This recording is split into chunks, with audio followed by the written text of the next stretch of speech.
Assalamualaikum warahmatullahi wabarakatuh.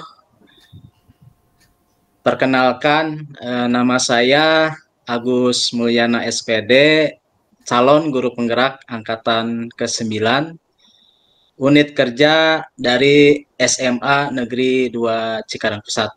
Ya, pada kesempatan hari ini akan mempresentasikan tugas Ruko Praktek Coaching ya, modul 2.3, di mana saya berperan sebagai coach dan Bu Pita sebagai coach ya. Bagaimana Bu Pita, kita bisa mulai? Siap Pak, bisa Ya, mulai. baik. Ya, oke. Assalamualaikum Ibu Pita. Waalaikumsalam Pak Agus. Ya. Bagaimana kabarnya? Alhamdulillah Bapak sehat. Bapak bagaimana kabarnya? Baik, Bu Pita, sesuai dengan janji kita kemarin ya. Hari ini kita akan melakukan bincang-bincang, ngobrol lah gitu ya, dalam percakapan hari ini gitu ya. Apa sih yang ingin oleh Ibu Pita bahas gitu ya? Baik Pak Agus, pada pertemuan kali ini saya ingin membahas masalah murid di kelas saya Pak.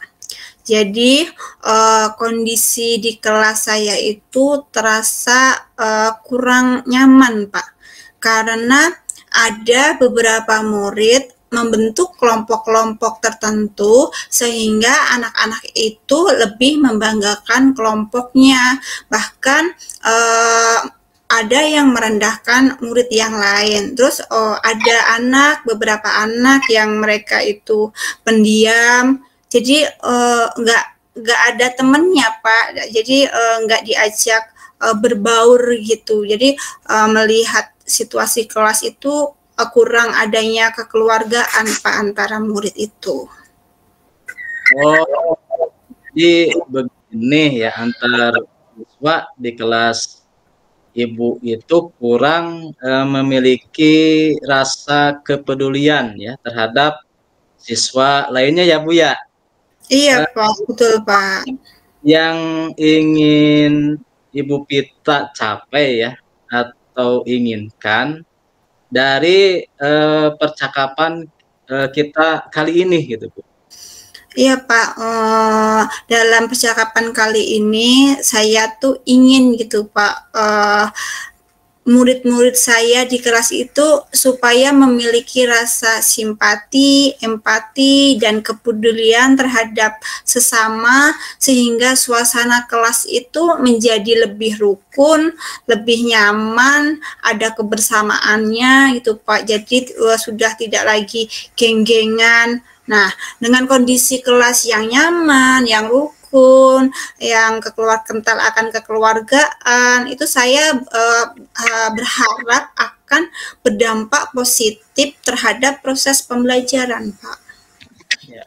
Baik, jadi Ibu berharap ya di akhir pembicaraan kita ini Ibu ingin mendapat solusi ya untuk menanamkan rasa simpati, kemudian empati dan kepedulian pada diri murid-murid ya.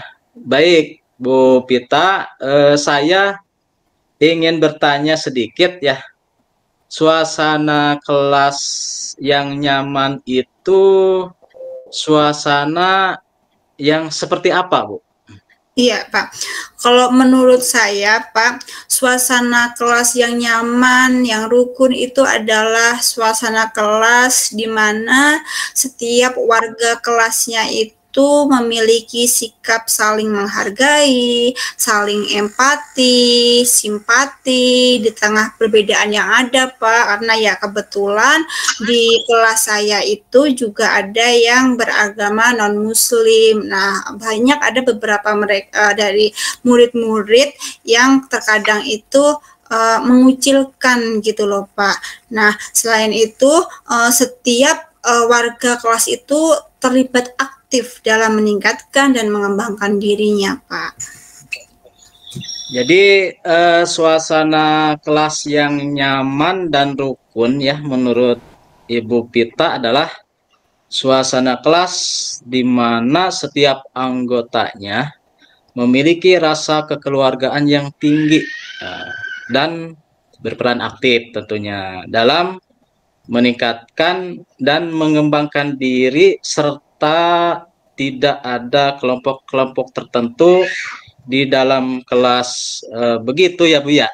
Gitu. Iya Pak, saya tuh tidak suka Pak di kelas saya itu ya ada geng-gengan gitu loh Pak, ada geng ini, geng itu. Jadi tapi terus ada anak yang nggak punya geng, jadi nggak ada temennya Pak.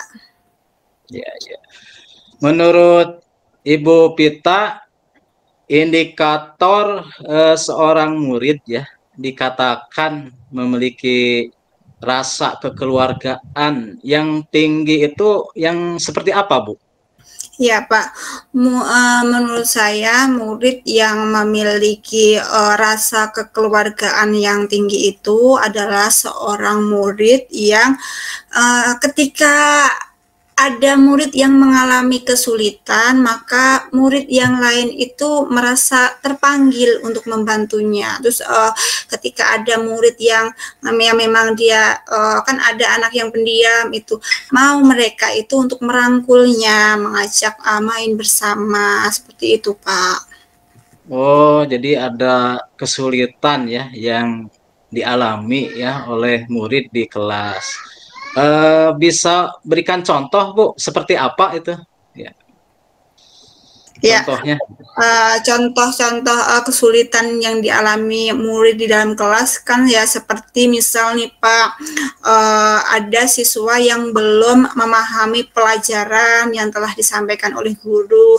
Sebenarnya kan terkadang itu tutor sebaya itu kan lebih efektif ya Pak ya. Jadi murid itu terkadang ada beberapa murid yang mungkin dia dengan dijelaskan temannya itu lebih mudah paham gitu daripada menerima penjelasan dari gurunya. Nah, harapan saya itu ketika memang ada temannya yang merasa kesulitan di dalam bidang studi, ada teman yang bisa itu saling membantu. Nah, selain itu juga ada beberapa siswa di kelas saya itu kan yang berasal dari latar belakang keluarga yang ekonominya itu menengah ke bawah, Pak. Di mana mereka itu terkadang tidak membawa uang saku, jadi di sekolah itu nggak jajan. Nah, dalam kondisi-kondisi seperti itu diharapkan antar siswa itu saling peduli gitu loh Pak, satu dengan yang lain. Ya. Untuk menghadapi kondisi-kondisi seperti yang telah Ibu tadi paparkan ya, strategi apa yang telah Ibu Pita lakukan? Ya Pak, memang Pak selama ini saya itu hanya memantau ya Pak, memantau murid-murid saya dalam berinteraksi di kelas itu seperti apa dan memberikan nasihat-nasihat. Saya itu di awal pembelajaran selalu memberikan nasihat, mengingatkan murid-murid supaya murid-murid itu saling peduli sama teman. Seperti itu Pak. Ya. Dengan langkah yang telah Ibu lakukan, gitu ya, bagaimana respon dari murid Bu itu? Respon dari murid saya ya hanya menerima masukan tanpa ada perubahan sikap, Pak.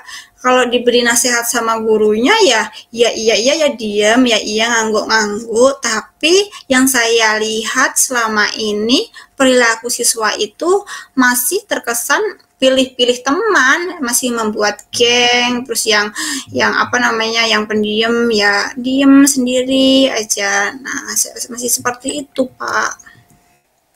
Ya, baik.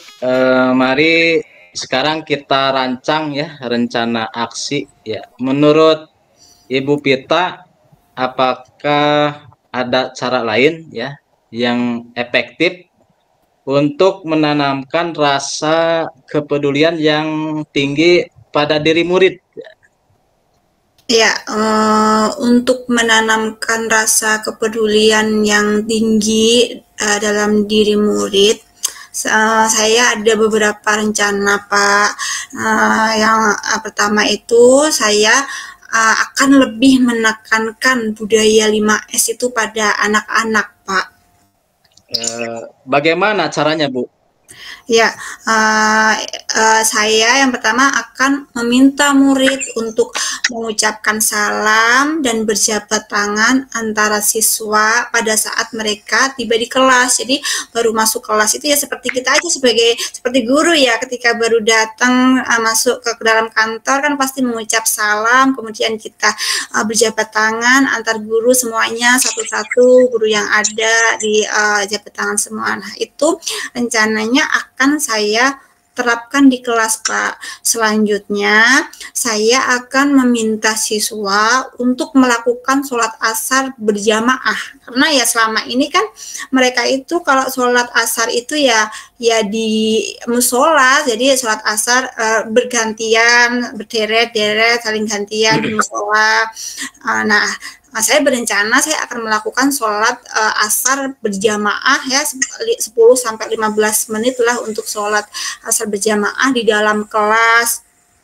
Nah, nanti setelah sholat asar itu mereka harus bersalam-salaman, Pak, dan saling memaafkan antara teman. Jadi harapan saya kan dengan seperti itu akan menimbulkan rasa kekeluargaan dalam diri siswa.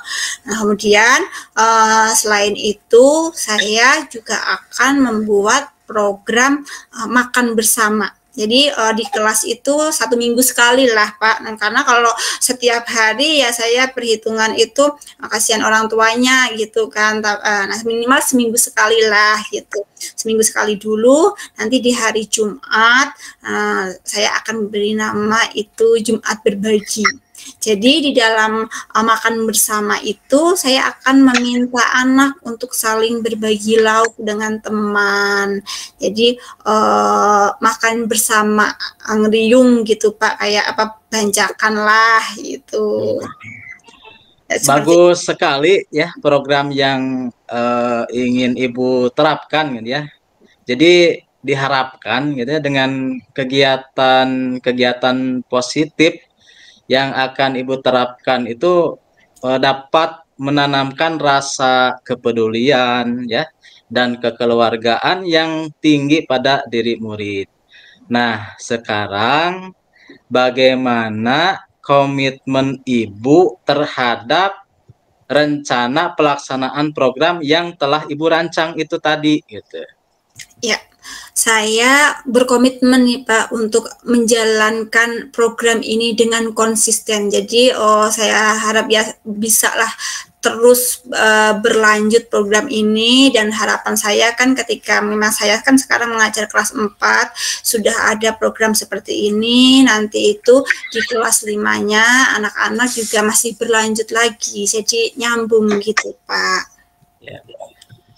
Siapa yang dapat membantu Ibu ya dalam menjaga komitmen Ibu itu tadi? Ya. Nah, ya kalau untuk sekarang, yang pasti saya akan melibatkan rekan guru Pak, khususnya guru bidang studi yang ikut mengajar di kelas saya.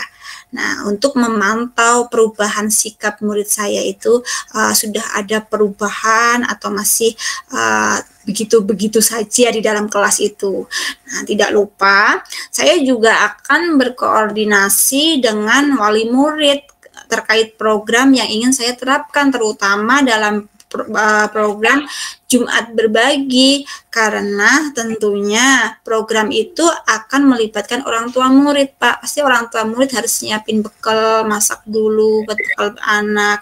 Jadi itu perlu koordinasi dengan wali murid. Ya, betul sekali Ibu ya. Kolaborasi ya memang sangat diperlukan ya demi terlaksananya suatu program ya. Nah, dari percakapan kita ya kali ini, apa Ibu sudah merasakan adanya sebuah solusi atau masih belum, Bu, ini? Baik Pak, dari percakapan kita hari ini, alhamdulillah Pak, saya mendapatkan solusi, saya menjadi tenang gitu, saya mendapat memiliki gambaran lah untuk menciptakan suasana kelas yang rukun, yang kental akan kekeluargaan, itu seperti apa. Ya. Alhamdulillah, Ibu sudah menemukan solusinya, ya luar biasa ini. Terima kasih ini Ibu atas waktunya ini. Mohon maaf ya, waktunya ini terbatas gitu ya. Ya Pak, baik Pak, sama-sama. Saya juga terima kasih Pak. Saya menjadi tenang dan berbincang lah, berbagi sama Bapak. Saya menjadi lebih tenang dan lebih siap lah untuk menerapkan program-program saya. Iya, mangga Ibu. Assalamualaikum warahmatullahi wabarakatuh. Waalaikumsalam warahmatullahi wabarakatuh.